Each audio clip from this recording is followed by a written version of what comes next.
টটনাম হটস্পারের অধিনায়ক Cristian Romero কি তবে এবার ইংলিশ প্রিমিয়ার লিগ ছেড়ে পাড়ি জমাচ্ছেন ইতালিতে?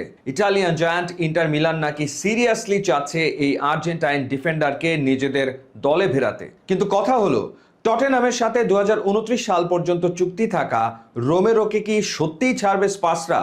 আর এই বিশাল ট্রান্সফারের পেছনে ফিনান্সিয়াল জটিলতাই বা কি? চলুন জেনে নেই আজকের এই ভিডিওতে। ইটালিয়ান চ্যাম্পিয়ন ইন্টার মিলান এই গ্রীষ্মকালীন দলবদলে তাদের ডিফেন্স আরও শক্তিশালী করতে চাইছে, আর তাদের তালিকার একদম ওপরে রয়েছে ক্রিশ্চিয়ান রোমেরোর নাম।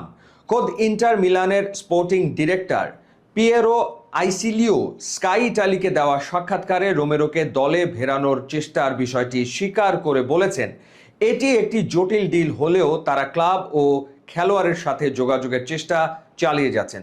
তবে শুধু রোমেরোই নন, ডিফেন্সের এই পজিশনের জন্য ম্যানচেস্টার সিটি ছেড়ে ফ্রি এজেন্ট হওয়া জন স্টোনসও ইন্টারের রাডারে রয়েছেন, যার প্রতি আর্সেনাল ও চেলসিরও আগ্রহ রয়েছে। টটেনহামের সাথে রোমেরোর বর্তমান চুক্তির মেয়াদ রয়েছে 2029 সাল পর্যন্ত।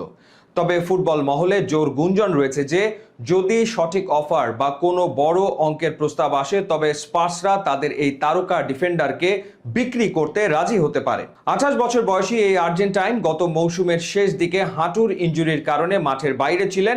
এমনকি এভারটনের বিপক্ষে টটনামের বাঁচা মরার ম্যাচের সময় নিজের শৈশবের ক্লাব বেলগ্রানোর ম্যাচ দেখতে যাওয়ার গুঞ্জন নিয়ে ভক্তদের সমালোচনার মুখেও পড়েছিলেন তিনি, যদিও পরে তিনি স্পার্সের শেষ ম্যাচে স্টেডিয়ামে উপস্থিত ছিলেন। টটেনহামের জার্সিতে 5 মৌসুমে 124 ম্যাচে 12 গোল করা এবং 4টি লাল কার্ড দেখা এই ডিফেন্ডারকে নিয়ে তাই ভক্তদের মনেও মিশ্র প্রতিক্রিয়া রয়েছে।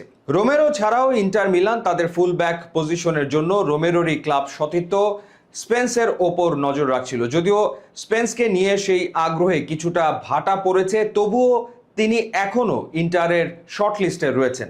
স্পেন্সের পাশাপাশি মোনাকোর ভ্যান্ডারসন এবং ফেইনুর্ডের গিভাইরো রিভো ইটালিয়ান ক্লাবটির ফুলব্যাক টার্গেটের তালিকায় শক্তভাবে টিকে আছে।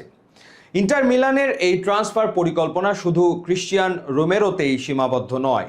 ইটালিয়ান ক্লাবটি তাদের রক্ষণভাগকে যে কোনো মূল্যে জমাট করতে চায়, যেখানে রোমেরোর পাশাপাশি ম্যানচেস্টার সিটি ছেড়ে ফ্রি এজেন্ট হওয়া ইংলিশ ডিফেন্ডার জন স্টোনসও তাদের পছন্দের তালিকায় রয়েছেন। যদিও স্টোনসকে পাওয়ার লড়াইয়ে ইন্টারের সাথে শক্ত প্রতিদ্বন্দ্বিতায় রয়েছে প্রিমিয়ার লিগের দুই জায়ান্ট আর্সেনাল ও চেলসি। অন্যদিকে ইন্টারের প্রধান কোচ রবার্তো ডি জেরবি আগামী মৌসুমের জন্য স্কোয়াডকে আরও ধারালো করতে দুটি নতুন ফরওয়ার্ড দলে ফেরানোর জোর দাবি জানিয়েছেন। ফলে রক্ষণ ভাগের পাশাপাশি আক্রমণ ভাগ শক্তিশালী করাও ইন্টারের বর্তমান ট্রান্সফার উইন্ডোর অন্যতম বড় একটি লক্ষ্য হয়ে দাঁড়িয়েছে। ক্রিশ্চিয়ান রোমেরোকে টটনাম থেকে সানসিরোয় নিয়ে যাওয়ার পথে সবচেয়ে বড় বাধা হতে পারে এর অর্থনৈতিক বা ফিনান্সিয়াল জটিলতা। বর্তমান ইটালিয়ান চ্যাম্পিয়নদের পক্ষে একজন বিশ্বমানের এবং দীর্ঘমেয়াদী চুক্তিতে থাকা ডিফেন্ডারের জন্য বড় অঙ্কের ট্রান্সফার ফি ও বেতন বহন করা বেশ চ্যালেঞ্জিং হতে পারে। তা সত্ত্বেও স্পার্সরা যদি সঠিক ও আকর্ষণীয় কোনো প্রস্তাব পায়, তবে তারা যে এই আর্জেন্টাইন সেন্টার ব্যাকের দলবদল নিয়ে নমনীয় হবে তা অনেকটাই নিশ্চিত।